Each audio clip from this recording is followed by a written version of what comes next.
How about we do an idea that doesn't cost the taxpayers a dime? Remember Doug Ford? Common sense, saving the taxpayer money. So let's get on that.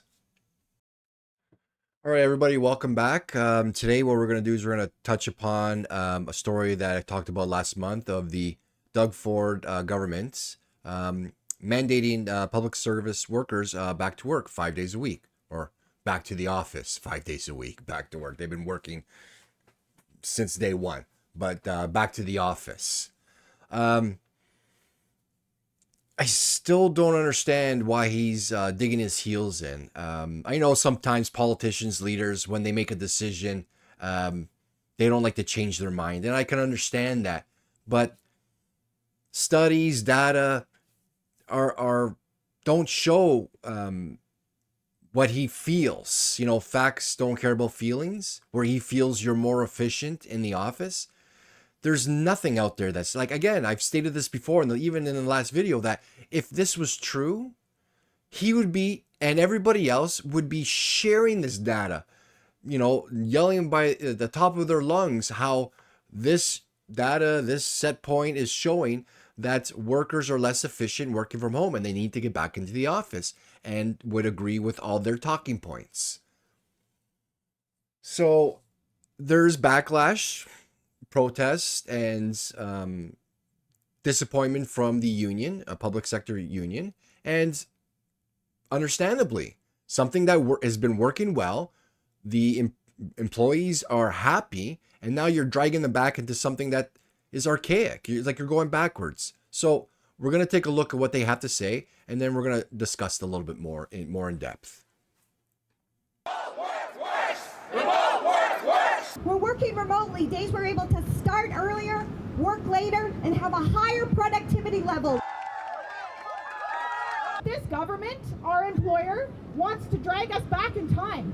Calling it an unprovoked attack on their work-life balance, hundreds of Ontario public sector workers were at Queen's Park on Thursday, calling on the Ford government to maintain remote work options after they were mandated back in the office 5 days a week. We don't think that it's a good policy decision to bring people in and have to buy millions of dollars worth of real estate in the downtown Toronto area.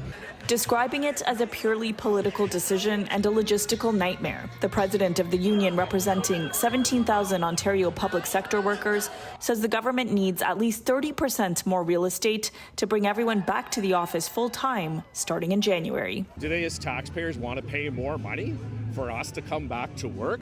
These employees already work in office 3 days a week. They're asking the government to maintain that flexibility, claiming remote work increases productivity, saves taxpayer dollars on leasing office space, and keeps roads less congested. Do you foresee members quitting as a result of this?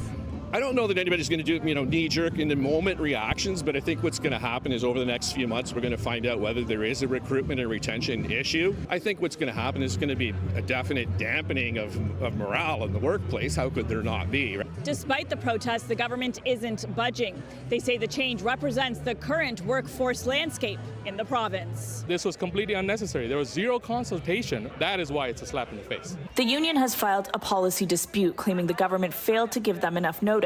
But a spokesperson for the president of the Treasury Board says the expectation of change was communicated, shared with employees once decisions were made to provide maximum notice and support a smooth transition.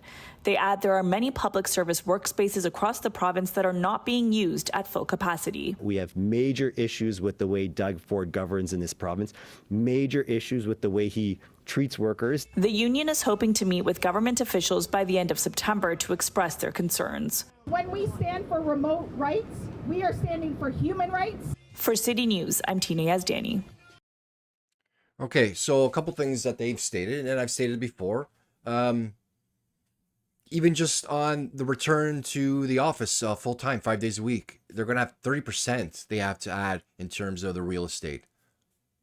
That's buying more real estate, renting out more office space, furnishing the office space, computers, logistics, everything else. What do you think that's going to cost taxpayers? But that should also tell you that they got rid of 30% of the office space. I mean, they were on board with the part-time working. They were coming in the office 3 days a week. So this idea that, that they work better in the office. If you had this data, or if you agree with that data, why did you get rid of 30% of your office space? Why did you get rid of all the furniture, the computers, everything? You knew it worked. You knew it was fine. So there's a rumor, like people are speculating that they're forcing people back to work so that they get pissed, like they're kind of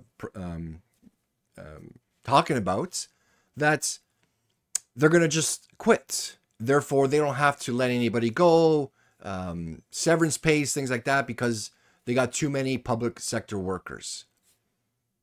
I somewhat agree with it. That's like I could say that's a good plan, but then why are they leasing out 30% more of these commercial spaces? Because the leases are long. The longer the leases, the better rate you get.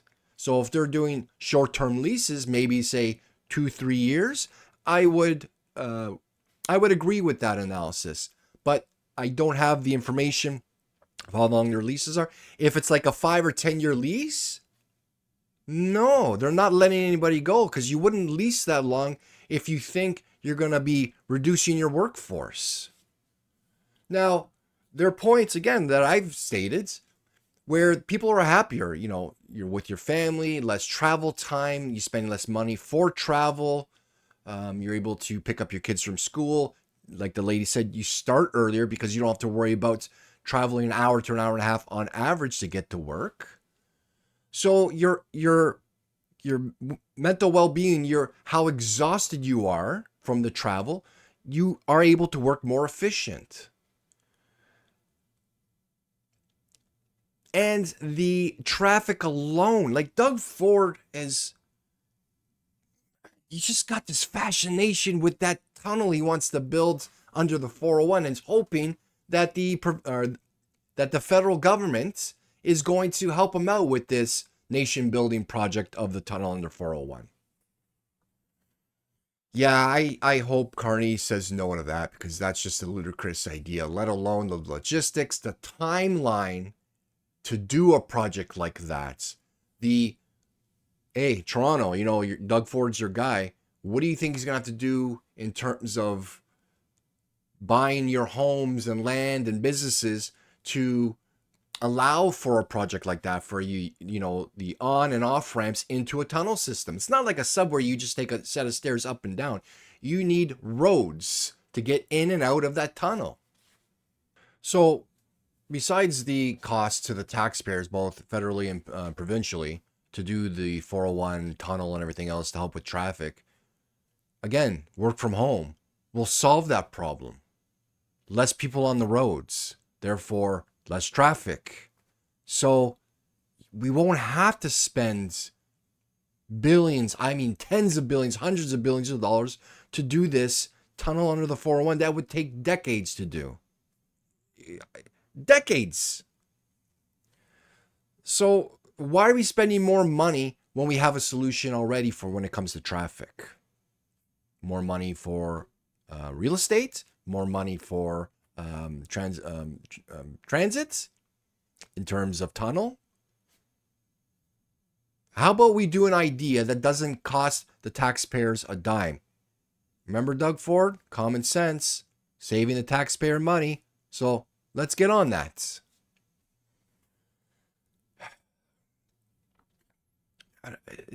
None of this makes sense. Now, they are going to fight, and I'm glad they're going to fight, and they're going to win. So when it comes to the next, when they're going to negotiate their next contract, they're going to strike 100%, and this is going to be their top priority for work hybrids. And sorry, guys, like, you know, you love unions, you hate unions, whatever, but Doug Ford's going to lose this one. Even so, like, even if he tries to give them more pay, people don't want more money if they have the option to work remotely from home. Because even if you gave them an extra 10%, it's not worth that travel time, especially when they've had the taste of working from home and what it does for their work-life balance. It works. It makes sense. And like the gentleman said, you're going to have disgruntled workers. They won't quit, but their efficiency is going to go down. And you tell me, business owners out there, how easy is it to fire somebody, especially when everybody is doing the same thing in terms of their efficiency? Who do you let go when they're all doing the same thing? So this is a bad move, in my opinion. It's counterproductive in terms of man of the people, which is his logo. It's not listening to the people.